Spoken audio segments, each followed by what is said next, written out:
नमस्कार प्रिय विद्यार्थियों, आज हम अपने सेकेंड ईयर के स्टूडेंट्स के साथ अनएम्प्लॉयमेंट के क्या कॉजेज़ हैं, बेकारी के क्या कारण हैं, उसके ऊपर बात करने जा रहे हैं। कल हमने टाइप्स ऑफ अनएम्प्लॉयमेंट देखा था, अलग अलग तरीके के, साइक्लिकल, फ्रिक्शन, टेम्परेरी, टेक्नोलॉजिकल। आज हम बात करने वाले हैं क्या क्या कारण हैं बेकारी के, अनएम्प्लॉयमेंट के। और सबसे पहले हम बात कर सकते हैं पर्सनल फैक्टर्स की, यानी व्यक्तिगत कारण, क्योंकि इसके हम देख सकते हैं व्यक्तिगत कारण भी हो सकते हैं, अव्यक्तिगत भी कारण हो सकते हैं। तो पहले हम यदि व्यक्तिगत कारणों की बात करें तो व्यक्तिगत में आप ये समझ सकते हैं कि सबसे पहले हम एज फैक्टर की बात कर सकते हैं कि आयु की दृष्टि से हम व्यक्तियों को विभाजित करते हैं तो हम क्या कह सकते हैं कि बच्चे हैं, युवक हैं और वृद्ध हैं। तो बालकों और वृद्धों में बेकारी की समस्या युवा लोगों की अपेक्षा ज़्यादा है ना। युवा वर्ग के लोगों को अनुभव की कमी के कारण नए व्यवसायों में प्राथमिकता नहीं दी जाती, हर जगह पूछा जाता है एक्सपीरियंस क्या है। और मध्यम आयु के व्यक्ति, मतलब किस कैटेगरी के लोग, 25 से 40 साल के जो लोग होते हैं वो बेकारी से कम ग्रसित होते हैं। 40 के बाद मेनली 50-60 के लोगों में अनएम्प्लॉयमेंट अधिक होता है, क्योंकि जब श्रम बाज़ार में युवा कार्यकर्ता मिलेंगे तो हम वृद्धों को कौन नौकरी देना चाहेगा। तो इसके लिए जो बीच की एज है 25 से 40, वो हम कह सकते हैं कि उस दौरान या उस आयु में कम आपको अनएम्प्लॉयमेंट देखने को मिलेगा। उसके बाद हम व्यावसायिक योग्यता की बात कर सकते हैं, वोकेशनल फिटनेस। कई बार व्यक्ति ये नहीं जानता है कि उसे क्या काम करना है, उसकी क्या रुचि है, किस काम को अधिक योग्यता से कर सकता है। कई बार व्यक्ति किसी भी काम को करने को तैयार हो जाता है। तो वोकेशनल फिटनेस, किसी क्षेत्र में आवश्यकता से अधिक प्रशिक्षित और कुशल श्रमिक होने पर भी बेकारी का सामना करना पड़ सकता है। उसके बाद है इलनेस एंड डिसेबिलिटी। जो व्यक्ति स्थायी रूप से या कुछ समय के लिए बीमार होते हैं उनको भी बेकारी का सामना करना होता है। तो जैसे मशीन पे काम करते करते मान लो कोई दुर्घटना हो गई, तो ऐसे में व्यक्ति डिसेबल्ड हो गया, हाथ कट गया, खुदा ना खास्ता कुछ पाँव पे कुछ वो हो गया, तो उसमें क्या हो गया, वो एक तरह से अयोग्य हो गया शारीरिक तौर पे। फिर अवैयक्तिक कारण भी हो सकते हैं। उसमें सबसे पहले जनसंख्या में वृद्धि की बात करते हैं, क्योंकि भारत में तो बेकारी का एक बहुत महत्वपूर्ण कारण जो है वो जनसंख्या की तेज़ी से वृद्धि है, क्योंकि हमारे यहाँ हर साल लगभग 1.70 करोड़ जनसंख्या बढ़ जाती है। तो इसी अनुपात में संसाधन तो बढ़ते नहीं हैं, तो unemployment as a result we have to face unemployment. उसके बाद भूमि जो है वो भी सीमित है। जनसंख्या में तो वृद्धि हो रही है किंतु भूमि जो है वो लिमिटेड है। जनसंख्या के बढ़ने के कारण प्रति व्यक्ति कृषि योग्य भूमि में कमी आती है, और भारत में संयुक्त परिवार प्रणाली ज़्यादा रही है और भाइयों का बंटवारा होता है तो भूमि भी बढ़ जाती है। तो अभी छोटे छोटे टुकड़ों पर परिवार के सभी सदस्य कार्य कर रहे हैं, तो इतनी ज़रूरत ही नहीं है और लोग ज़्यादा काम कर रहे हैं उस छोटी भूमि पर।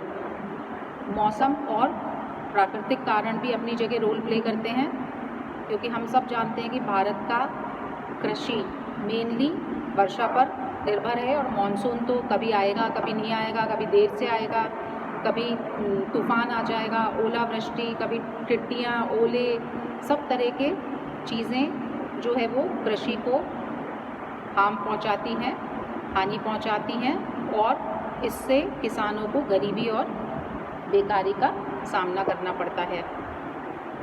दोषपूर्ण भूमि व्यवस्था। अंग्रेज़ों के समय से देश में ज़मींदारी और दूसरी प्रथाएं प्रारंभ हुई। एक तरफ तो ऐसे लोग हैं जिनके पास काफ़ी अधिक भूमि है, और दूसरी तरफ भूमिहीन कृषि मजदूर हैं। तो हमारी जो भूमि व्यवस्था है वो भी थोड़ी फॉल्टी है। कृषि की दशा भी बहुत पिछड़ी हुई है। बेकारी का एक कारण भारत की पिछड़ी कृषि अवस्था भी है। यहाँ आज भी कृषि करने की पुरानी विधियाँ ही प्रचलित हैं। हल बैल इसकी सहायता से कृषि करना, अवैज्ञानिक तरीकों से औजारों आदि का प्रयोग आज भी करा जा रहा है। सब जगह नई टेक्नोलॉजी यूज़ नहीं होती है। फिर जो हमारे ये मज़दूर लोग हैं उनमें भी प्रशिक्षण का अभाव है। भारतीय मज़दूरों में शिक्षा और औद्योगिक प्रशिक्षण का अभाव पाया जाता है, इसलिए वो बहुत अच्छे श्रमिक और किसान भी नहीं बन पाते। यही कारण है कि उन्हें उद्योगों और कारखानों में उचित रोज़गार नहीं मिल पाता और बेकारी का सामना करना पड़ता है। औद्योगिकरण और अभिनवकरण। अब जब उत्पादन का कार्य मशीनों की सहायता से होने लगा है तो औद्योगिकरण की नींव पड़ी है। बड़े बड़े उद्योग धंधे स्थापित करे गए हैं जिसमें बहुत सारी मशीनों का उपयोग होता है और उद्योगों में कम व्यक्तियों द्वारा तेज़ी से उत्पादन भी ज़्यादा होता है। तो कुटीर उद्योग में जो लोग लगे हुए हैं वो व्यक्ति औद्योगिकरण के कारण बेकार हो गए हैं। अब उद्योगों में नवीनीकरण ने भी बेकारी को जन्म दिया है, मतलब ऐसी मशीनों का प्रयोग जिससे कम श्रम में ही उत्पादन ज़्यादा हो सकता है। तो ये चीज़ें आपस में जुड़ी हुई भी हैं। फिर मास एजुकेशन या सार्वभौमिक शिक्षा। वर्तमान समय में प्रजातंत्रीय आधार पर शिक्षा का प्रसार हुआ है और सभी लोगों को शिक्षा की सुविधाएं उपलब्ध कराई गई हैं। प्रति वर्ष शिक्षण संस्थानों की वृद्धि हो रही है और हज़ारों छात्र शिक्षा ग्रहण करके निकलते हैं, किंतु इन शिक्षित लोगों के लिए रोज़गार के अवसरों का अभाव है। श्रम की मांग और पूर्ति में भी असंतुलन है। व्यापार चक्र और मंदी भी एक बहुत बड़ा कारण है कि जब कोई व्यवसाय बहुत उन्नति कर रहा है तो कभी वह गिरावट की स्थिति में आ जाता है और जब व्यापार में मंदी आती है तो व्यापार ठप हो जाता है। उससे जो भी संबंधित घाटे और माल न बिकना के कारण व्यवसाय भी कई बार परिणाम स्वरूप श्रमिक उसमें जो लगे हुए हैं वो बेकार हो जाते हैं। मौसमी उतार चढ़ाव अपनी जगह एक रोल प्ले करता है। कुछ व्यवसाय ऐसे होते हैं जिसमें मौसम से सीधा संबंध है। अब बर्फ़ का व्यवसाय है वो तो गर्मियों में ही चलेगा, गर्म कपड़ों का है वो सर्दियों में ही अधिक चलेगा। गन्ना पकने पर गुड़ और शक्कर उद्योग का काम शुरू कर सकते हैं। शादियों विवाहों के अवसर पर आभूषण बनाने का काम अधिक होता है। तो ये सब चीज़ें जो हैं ये मौसम के हिसाब से ही चलती हैं। वस्तुओं की मांग में परिवर्तन। जब किसी वस्तु की मांग कम हो जाती है तो उस वस्तु के उत्पादन से संबंधित व्यक्ति बेकार हो जाता है। पूंजी की कमी। पूंजी के अभाव में उद्योग, व्यापार, कृषि और व्यवसाय का संचालन संभव नहीं हो पाता, अतः लोगों की संख्या में वृद्धि हो जाती है। करों में वृद्धि। जब सरकार किसी व्यवसाय विशेष पर कर का भार बढ़ा देती है तो वस्तुओं की कीमतें भी बढ़ जाती हैं। फिर शारीरिक श्रम के प्रति उदासीनता। लोगों के अंदर आजकल है नहीं ना बच्चों, आप लोग भी छोटे हो, लोगों में शारीरिक श्रम के प्रति कोई रुचि नहीं है। शारीरिक श्रम करने के बजाय वे आराम से बैठना ज़्यादा पसंद करते हैं, बजाय कि हाथ पांव हिला लें। फिर नौकरी की भी प्रतिष्ठा है। लोग ऊंची नौकरी ही करना चाहते हैं।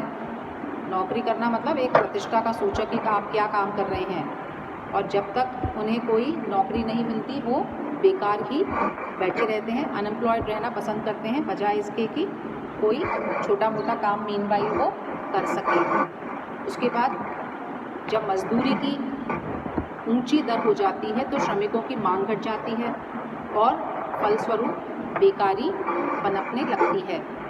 इससे क्या होता है, औद्योगिक तनाव भी उत्पन्न होता है। जब मजदूर अपने वेतन, महंगाई भत्ते, आवर्स ऑफ वर्किंग, बच्चों की पढ़ाई, रहने की समस्या आदि मांगों को मनवाने के लिए ये जो संगठन होते हैं, श्रमिक संगठनों के आह्वान पर हड़ताल करते हैं तो कारखाने बंद हो जाते हैं, और कारखाने बंद हो गए तो दिहाड़ी मजदूरों को बेरोज़गारी का सामना करना पड़ता है।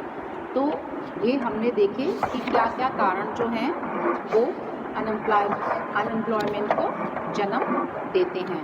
धन्यवाद। कल हम कंटिन्यू करेंगे अनएम्प्लॉयमेंट आगे।